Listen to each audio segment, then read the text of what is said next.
வணக்கம். நான் உங்கள் PKK live designs with PKK. இன்று ஒரு அழகான செய்தியோடு உங்களை சந்திப்பதில் மிக்க மகிழ்ச்சி. என்னுடைய சேனல் பேர் லைவ் டிசைன்ஸ் வித் பிகேகே.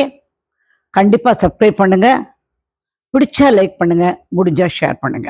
என்னுடைய நம்பர் 9444413717. மாலை 6 முதல் 8 மணி வரை பேசலாம். இங்கே என்ன சொல்லிக்க விரும்புகிறேன்னா, சில பேர் ஃபோன் பண்ணிட்டு சும்மா அவங்கள்ட்ட பேசலாம். சும்மா பேசுறதுக்கு நான் உன்னுடைய வகுப்பு தோழி கிடையாது, உறவினர் கிடையாது, நண்பர் கிடையாது. நான் ஒரு லைஃப் கோச், வாழ்க்கை முறையை சொல்லிக் கொடுக்கும் ஒரு ஆசிரியை. சும்மா பேசுறதுக்கு எனக்கு உண்மையிலே டைம் கிடையாது. ஏன்னா என் டயத்தை நீங்கள் வேஸ்ட் பண்ணிங்களா மற்றவங்களுக்கு கிடைக்காது. இன்னொன்று, நான் ஃப்ரீயாக இருந்தேன், சரி என்னதான் சொல்கிறீங்க பார்ப்போம் அப்படின்னு.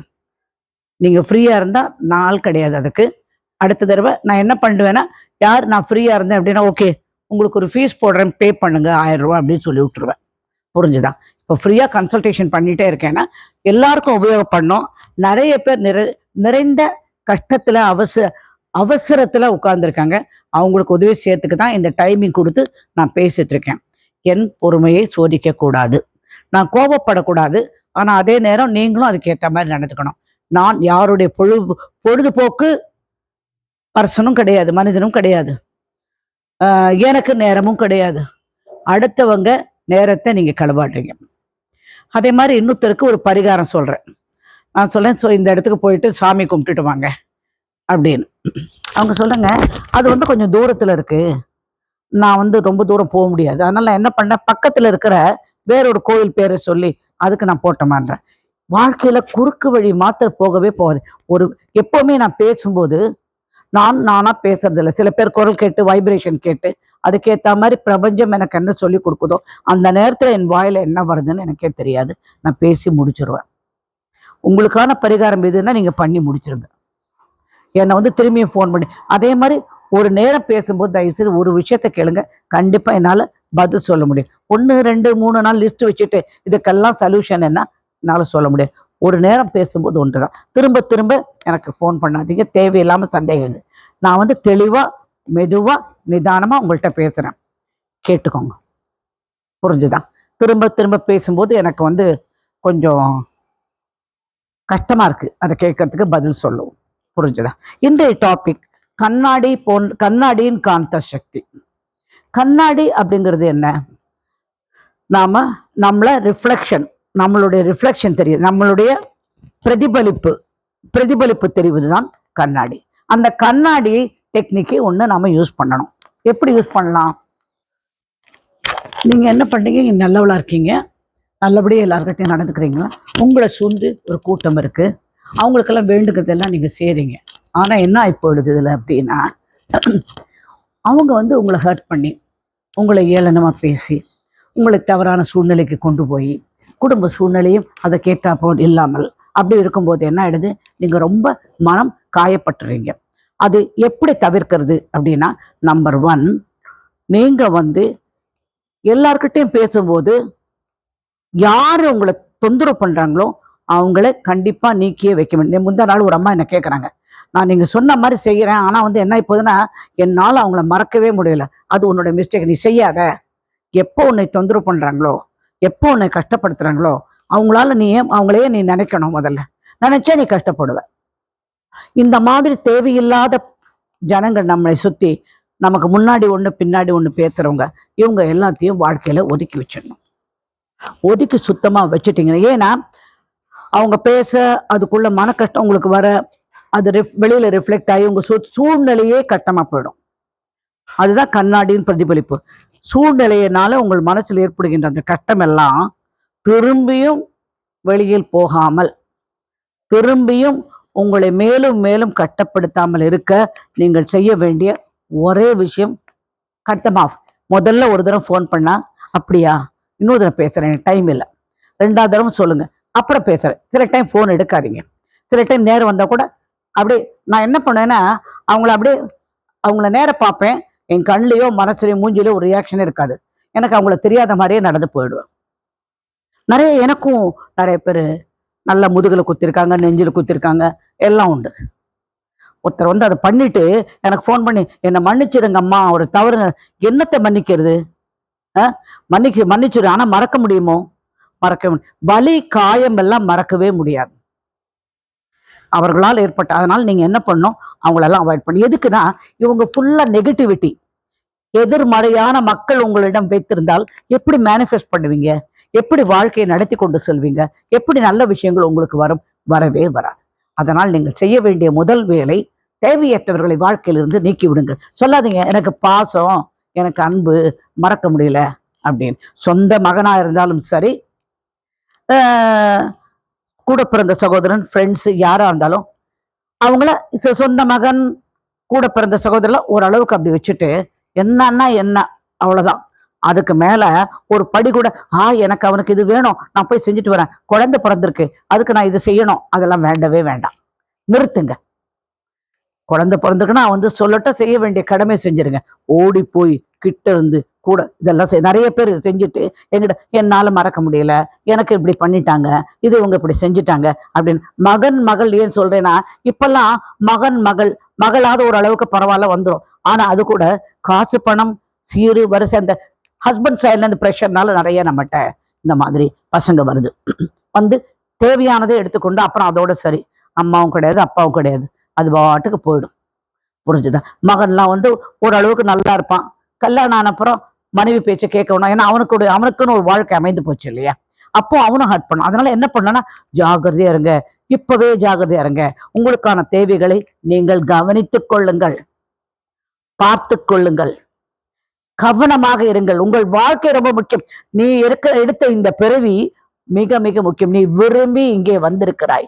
நீ இங்க விரும்பி வந்து எப்பவும் அல்லல் படுவதற்காக நீ இங்க வரவே இல்லை. அதனால் மன அமைதி எப்படியெல்லாம் பெற முடியுமோ, பணம் காசுனால மாத்திரம் மன அமைதி வராதுங்க. சூழ்நிலை உங்களை சார்ந்தவர்களை சேர்ந்துதான் உங்கள் மன அமைதியும் இருக்கும். ஸோ மன அமைதி பெற்றுவிடுங்கள்.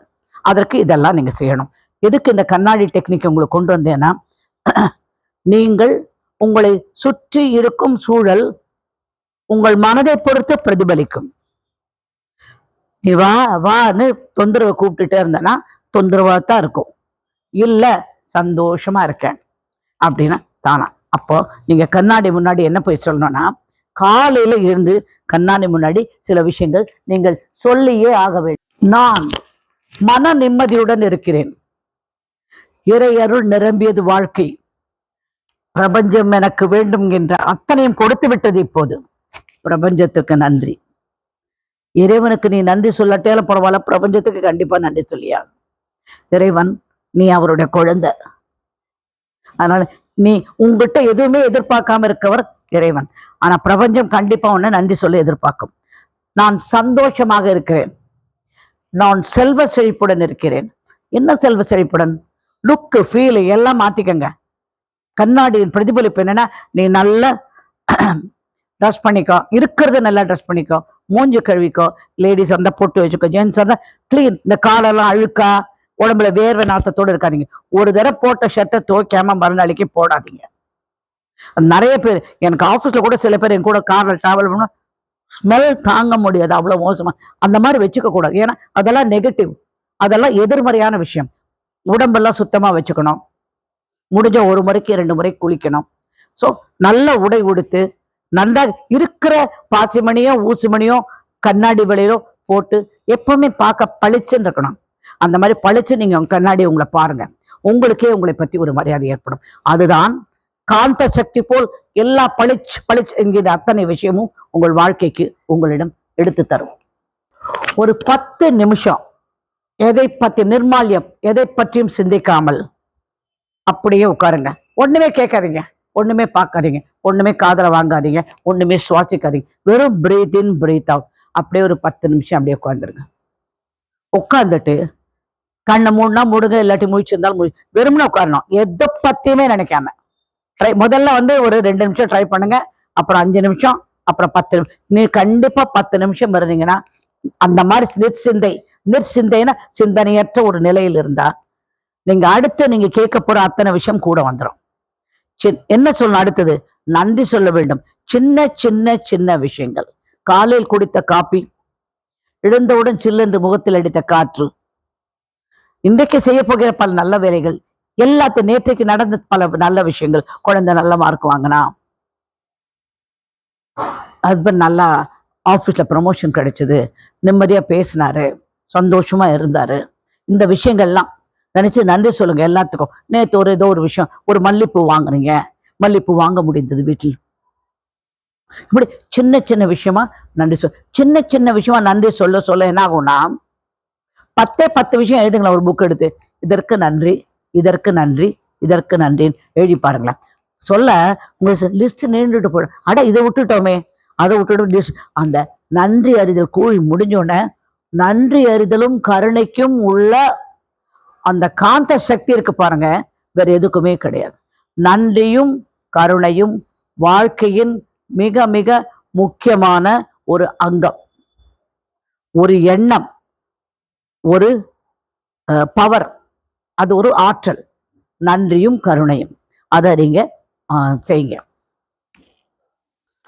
அதே போல் இரவு படுக்க போகும்போது இன்றைக்கு நடந்த விஷயங்கள் எல்லாத்தையும் சின்ன சின்ன விஷயமா, கெட்ட விஷயம் நினைச்சுக்காதீங்க. கெட்ட விஷயம் மறந்து தொலைத்து விட்டேன், நல்ல விஷயங்கள் மாத்திரம் அப்படியே கவுண்ட் பண்ணுங்க. Count your blessings. உங்களுடைய ஆசீர்வாதங்களை எண்ணிக்கொள்ளுங்கள். இன்னைக்கு இதெல்லாம் நடந்ததுப்பா, ரொம்ப நன்றி, பிரபஞ்சத்துக்கு நன்றி, கடவுளுக்கு நன்றி அப்படின்னு சொல்லி அந்த நாளை முடியுங்க. இன்னொரு முக்கியமான விஷயம், யாராக இருந்தாலும், கணவனாக இருந்தாலும், மனைவியாக இருந்தாலும், பிள்ளைகளாக இருந்தாலும், நண்பர்கள், ஒரு எல்லைக்கோடு அவங்களுக்கு தெரியணும். இதுக்கு மீறி நாம பேசினோம்னா என் பாஷையில் செருப்படி விடும், அடிச்சிடுவான். உனக்கு வேண்டாத விஷயம், இதுக்கு ஒரு அளவுக்கு மேல அவங்க உங்ககிட்ட பேசாம, உங்களை மரியாதை குறைவா நடத்தாம நீங்க பாத்துக்க வேண்டியது உங்கள்கிட்ட தான். நீங்க நடக்கிறது ஜாத்தி வள வள வள வளன்னு பேசும்போது, இது எப்போ வந்து இப்படிதான் கத்திட்டு கிடக்கும் அப்படின்னு சொல்லி விட்டுடும். அது இல்லாம அமைதியா மன அமைதியோடு இருந்து விடுங்கள். கோபப்படாமல் விலகி விடுவது மிக மிக முக்கியம். நீ கோபத்தை காமிச்சேன்னா எஃபெக்ட் கம்மியாயிடும். பேசாம இருந்துட்டேன்னா அவங்க நீ என்ன நினைக்கிறேன்னு தெரியக்கூடாது. நீ என்ன நினைக்க, ஆனா மனசுக்குள்ள என்ன சொல்ல, மனமே ஆறுதல் படு, எல்லாம் என் உயரிய நன்மைக்கு அப்படின்னு நீங்க மனசுல நினைச்சுக்கணும். பிரபஞ்சத்துக்கு இப்படி ஒரு கடிதம் எழுதுங்கள். என் அன்பு பிரபஞ்சமே, உனக்கு மிக்க நன்றி. நான் இப்பொழுது சந்தோஷமாக இருக்கிறேன். இன்றைக்கு இந்த புடவை வாங்கினேன், இன்றைக்கு இந்த ஜென்ஸ் அந்த செல்போன் வாங்கினது, சார்ஜ் பண்ணது, ரீசார்ஜ் பண்ணது, இதை பண்ணேன். இன்றைக்கு இந்த லேடிஸ் இருந்த இதெல்லாம் சமைத்தேன், கொடுத்தேன், என் வீட்டில் உள்ளவர்கள் ரசித்து சாப்பிட்டார்கள், உனக்கு நன்றி. அது மாதிரி சின்ன சின்ன விஷயமா என் அன்புள்ள பிரபஞ்சமேன்னு சொல்லிட்டு ஒரு கடிதம், பிரபஞ்சத்துக்கு ஒரு புக் வச்சுக்கோங்க. தினம் ஒரு கடிதம் எழுதுங்க. காலையிலையும் எழுதலாம், நைட்டும் எழுதலாம். நடந்தது நீங்க உங்க அம்மா கிட்ட பேசுற மாதிரி, சிஸ்டர்கிட்ட பேசுற மாதிரி, அப்பா கிட்ட பேசுற மாதிரி, பிரதர் கிட்ட பேசுற மாதிரி, அந்த மாதிரி ஒரு கடிதம். என்ன சொல்லுங்க, இதெல்லாம் நடந்ததுப்பா, இதெல்லாம் இப்படி ஆச்சு, இந்த மாதிரி விஷயம், அது மாதிரி சொல்வீங்கல்ல, அந்த மாதிரி சொல்வீங்கல்ல. அதே மாதிரி சின்ன சின்ன விஷயங்கள் நீங்க சொல்லி பிரபஞ்சத்துல சொல்லி சந்தோஷப்படுங்க. நான் நல்லா இருக்கேன், சந்தோஷமா இருக்கேன், எனக்கு பிடிச்ச ஸ்வீட் கிடைச்சது, எனக்கு அது ஒண்ணுதான் பைத்தியம், நான் ஸ்வீட் பைத்தியம், ஆனா எனக்கு பிடிச்ச ஸ்வீட் கிடைச்சது. எனக்கு இன்னைக்கு வந்து ஆஃபீஸ்ல என்னை பாராட்டினாங்க, என் ஒர்க்கு ரொம்ப சுலபமா முடிச்சிட்டேன், உனக்கு தெரியுமா. அது சாதாரண கான்வர்சேஷன் மாதிரியே ஒரு லெட்டர் எழுதி முடிங்க.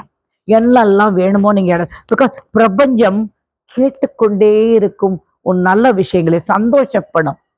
உன்னில் ஒருவன். பிரபஞ்சத்துக்கு அன்புள்ள பிரபஞ்சமே, எனக்கு இந்த அற்புதமான வாழ்க்கை கொடுத்ததற்கு நன்றி. எனக்கு இன்றைக்கு இது கிடைத்து விட்டது, நான் இதை உண்டேன். இன்றைக்கு மல்லிப்பூ வாங்கி தலையில் வைத்துக் கொண்டேன். நான் இன்றைக்கு இந்த செல்போன் வாங்கினேன்.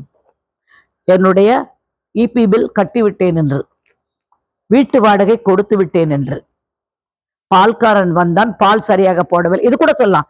வந்தா சரியா போடல, ஆனா திட்டி திரும்பி நல்லபடியா 4 லேருந்து பால் போடுறேன்னு சொல்லியிருக்கான். எங்க மாமியார் வந்தாங்க, மாமியார்கிட்ட நான் பேசிட்டு இருந்தேன், எனக்கும் மாமியாருக்கும் ஒரு சின்ன தகராறு வந்தது, நான் சமாதானம் ஆயிடுறேன், பிரபஞ்சமே ஓகேயா, அப்படி எல்லாம் ஒரு நண்பன்கிட்ட அன்பா பேசுறது போல நீங்க பேசி பாருங்களேன். சும்மா ஒரு கடிதம் எழுதுங்க, உங்களுக்கு என்னெல்லாம் முடிஞ்சது நடந்தது, இதெல்லாம் வாங்கணும், நான் வாங்கிடுவேன், நிச்சயம் வாங்கிடுவேன் அப்படின்னு சொல்லி எழுதுங்க. அப்படி சின்ன சின்ன விஷயங்களாய் பிரபஞ்சத்துக்கு கடிதம் எழுதுங்கள். பிரபஞ்சம் கடிதம் எழுதும்போது அது காதில் கேட்டுக்கொண்டு என்ன பண்ணுது, நானே ஒரு விஷயம் கேட்டேன்னா அது குடு குடு குடு குடுன்னு ஓடி எல்லாம் ரெடி பண்ணும். அடுத்து மூவ் வந்து என்னன்னு பார்த்துக்கிட்டு உட்காந்துருக்கோம். நீ அதே நினைக்கிறியா, இல்ல அதை விட்டுட்டியா? அஃபர்மேஷன் எழுந்து தூக்கி போடுறது, விஷுவலைசேஷன் பண்ணி அப்ப ஒரு தடவை பண்ணிட்டு விட்டுடுறது கிடையாது. அதுவாக வாழ்ந்து நீ காண்பிக்கும் போது, உன் தேவைகள் எல்லாம் அதனிடம் சொல்லும் போது, தானாக நீ அதுவாக மாறி உன் தேவைகள் எல்லாம் அப்பொழுதே நிறைவேறிவிடும். இப்படி செய்யும் போது வாழ்க்கையில் ஒரு பிடிப்பு ஏற்படும். மெதுவாக மெதுவாக சின்ன சின்ன விஷயங்கள் பெரிய பெரிய விஷயங்களாக வாழ்க்கையில் மலரும். சந்தோஷம்தான். என்னுடைய வாழ்க்கை எடுத்துக்கொள்ளுங்க. 76 வயசுக்கு என்னால் ஸ்கூல் போக முடியும், வேலை செய்ய முடியும், பார்க்க முடியும். இப்போ காலையில் வேற ஒரு அப்பாயின்மெண்ட் ஒன்று இருக்கு எனக்கு 10 மணிக்கு. உங்கள்கிட்ட சொல்றதுக்கு எனக்கு டாக்டர் அப்பாயின்மெண்ட். எல்லா டெஸ்ட்டும் பண்ணி முடிச்சாங்க. தலை முதல் கால் வரை ஸ்கேன் பண்ணி முடிச்சு எல்லா டெஸ்ட்டும் பண்ணிட்டாங்க. ஒன்றும் கிடையாது, கின்னு இருக்கேன் அப்படின்னு சொல்லிட்டாங்க. ஆனால் டாக்டர்கிட்ட போய் ஒரு ஒப்பீனியன் வாங்கிக்கணும். அதுக்காக போயிட்டு இருக்கேன். ஸோ அதனால் 10 மணிக்கு நான் என்ன பண்ணேன், எங்கள் சமையல்கார அம்மாக்கா காத்துல சாம்பார் சாதம் பண்ணி, ஒரு கத்திரிக்காய் சட்னி ரெடி பண்ணி, ஒரு வெஜிடபிள் பண்ணி வச்சுட்டு வந்துட்டேன். பேசிக்காக நான் வெஜிடேரியன். எல்லாம் சாப்பிடுவேன், ஆனால் நான் வெஜிடேரியன் பேசிக்காக. ஓகே, எல்லாம் பண்ணி ரெடி பண்ணிட்டேன்னா எப்படி இவ்வளோ சக்தி? மனோசக்தி தான். உடம்பு கொஞ்சம் போல் உட்காந்தேன்னா கொஞ்ச நேரம் பொறுத்து எழுந்துக்கிறதுக்கு கஷ்டப்படுவேன். நடந்துகிட்டே இருப்பேன். இதுதான் என்னுடைய வாழ்க்கை. நீங்களும் அதே போல் நிறைந்த செல்வம், சந்தோஷம் வாழ்க்கையை அனுபவிக்க என்னுடைய பிரார்த்தனை. இனி ஒரு அழகான செய்தியோடு உங்களை மீண்டும் சந்திக்கிறேன்.